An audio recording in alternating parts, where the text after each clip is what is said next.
Alex. Hey Ben, have you heard the latest news about the ride-hailing market in Vietnam? Ben, not really. What's new? Alex. Well, a giant ride-hailing tech company from Europe called Bolt is planning to enter Vietnam. They've already met with Prime Minister Pham Minh Chinh to request a license to operate. Ben, Bolt, I'm not very familiar with them. Are they a big player globally? Alex, absolutely. Bolt, originating from Estonia, was founded in 2013 by Marcus Villig when he was just 19. They are now a multi-service super app present in over 45 countries, serving millions of users daily. As of early 2024, they were valued at over $8.4 billion, having raised more than $2 billion from major funds like Sequoia Capital and IFC.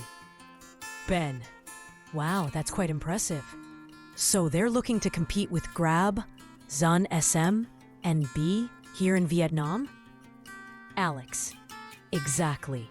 They've already started recruiting staff and drivers in Ho Chi Minh City, seeing Vietnam as an exciting market with lots of potential. They have a history of challenging established players. For example, they launched in Malaysia in November last year with the explicit goal of breaking Grab's dominance there. Ben, how do they plan to compete effectively against a giant like Grab? Alex, Bolt has a distinct strategy.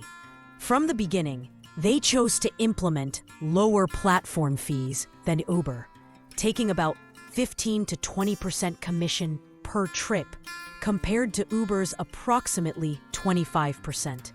This makes them more appealing to drivers. Additionally, they operate leanly, avoiding money-burning promotions, which helps them keep prices competitive while staying profitable. They also initially focused on markets that larger players like Uber overlooked, such as Eastern Europe and Africa. Ben, so they prioritize sustainable growth rather than just aggressive expansion at all costs? Alex, precisely. While many new ride-hailing companies struggle to build sustainable businesses, often lacking sufficient financial potential or ecosystem to truly challenge Grab, Bolt has proven it can do so. Their CEO, Marcus Villig, emphasized that their priority is to build a sustainable, profitable model that creates long-term value rather than just rushing to an IPO, even though they plan to go public in the next 1 to 2 years. Ben, that's a good point. I remember reading about InDrive, which differentiates itself with an auction system for fares. Do you think Bolt brings a similar kind of unique offering? Alex, Bolt's differentiation largely comes from its efficient operating model and lower commission rates, which could attract drivers and potentially lead to more competitive fares for riders. They've proven that an European startup can expand globally with the right strategy and deep market understanding. Their entry will certainly make the ride-hailing landscape in Vietnam even more competitive.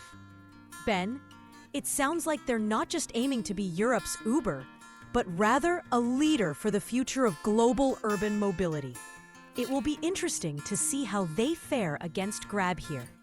Alex, agreed.